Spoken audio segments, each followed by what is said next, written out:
Hello everyone, చాలా సింపుల్గా అయిపోయే పన్నీర్ పరాఠా ఎలా చేసుకోవాలో నేర్పిస్తాను చూడండి.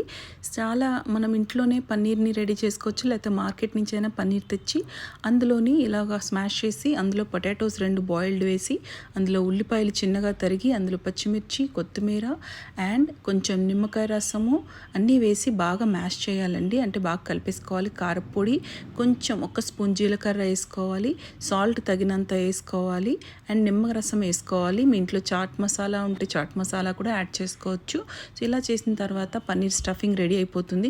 చపాతీ పిండిలాగా కొంచెం గట్టిగా కలుపుకోండి.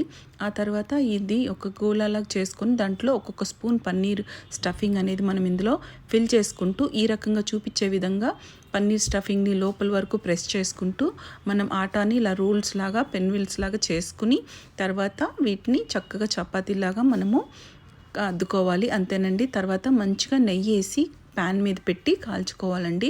సో ఎంతో టేస్టీగా ఈ వింటర్ సీజన్లోని లేకపోతే మాన్సూన్లోని చాలా చాలా టేస్టీగా ఉంటుంది.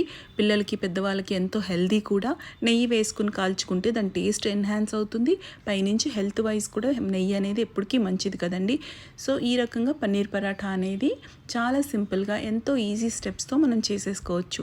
మీకు కూడా నచ్చినట్లయితే తప్పకుండా మన ఛానల్ని లైక్, షేర్, సబ్స్క్రైబ్ చేయండి. పన్నీరే కాకుండా రానున్న కాలంలో ఇంకా ఎన్నో రకాల పరాఠాస్ మీకు చూపిస్తాను. గోబీ పరాఠా, ఎన్నో పరాఠాస్. సో ఈ